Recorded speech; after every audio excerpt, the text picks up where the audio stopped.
অসাধারণ ভাই খাওয়ার অভিজ্ঞতা। যে প্লেসে আমরা এখন খাইতেছি পুরো উন্মুক্ত, মানে ড্রোন ভিউ দিতে পারলে ভালো হইতো। খুব ভালো হয়েছে, খুব সুন্দর করে রান্না হয়েছে।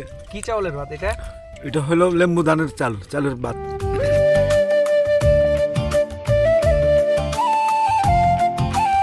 ফাঁকা জায়গা, মাঝখানে বসে খাচ্ছি, খুবই ভালো লাগতেছে। এখানে যে আমার মামারা আছে, মামারা সবাই সহযোগিতা করছে আজকের এই আমরা আসছি এইখানে। তবে আজকের খাবারটা মনে হয় খুবই মজার হবে, কারণ দেশি মোরগের মাংস, হাঁসের মাংস, ডিম, ডাউল সব কিছুই কিন্তু আছে।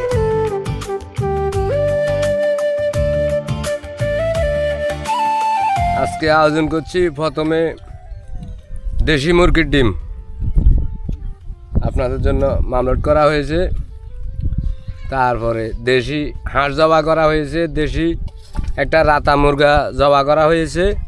আমার এই শহরের মাটির জন্ম, আমি গত বছর ঢুলুটু শ্বাস করছি।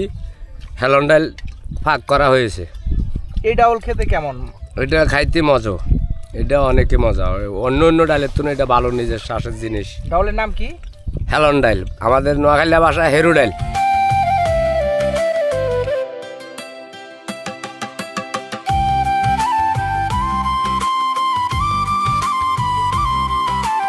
অসাধারণ ভাই খাওয়ার অভিজ্ঞতা। যে প্লেসে আমরা এখন খাইতেছি পুরো উন্মুক্ত, মানে ড্রোন ভিউ দিতে পারলে ভালো হইতো। খাইতে বসেন দেখে মনে হয় নিতে পারবেন না যে কোথায় আমরা বসে আছি, এবং সেখানে আমরা যে ন্যাচারাল খাবারটা খাইতেছি সবই বাড়ির, মানে নিজের চাষ করা ক্ষেতের ডাল, তারপরে নিজের চাষ করা ক্ষেতের ভাত, মানে ক্ষেতের চালের ভাত, তারপরে নিজে যে পালন করছে মুরগি ও হাঁস, সেটাও তার নিজেরই বাড়ির, সেই বাড়ির মুরগি হাঁস জব করে আমাদের জন্য সে ব্যবস্থা করছে। খুবই সুন্দর একটি ব্যবস্থা, এবং রান্নাটাও অসাধারণ, খুব মজা হয়েছে।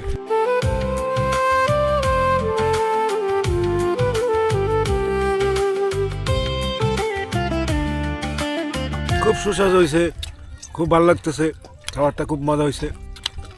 আচ্ছা, আপনি তো সুযোগ করে দিলেন। আপনারা কি মাঝে মধ্যেই খান এখানে? হ্যাঁ, আমরা আসি মাঝে মধ্যে। এভাবে খান? আজকের রান্নাটা কেমন হয়েছে? খুব ভালো হয়েছে, খুব সুন্দর করে রান্না হয়েছে। কি চাউলের ভাত এটা? এটা হলো লেম্বু দানের চালের ভাত।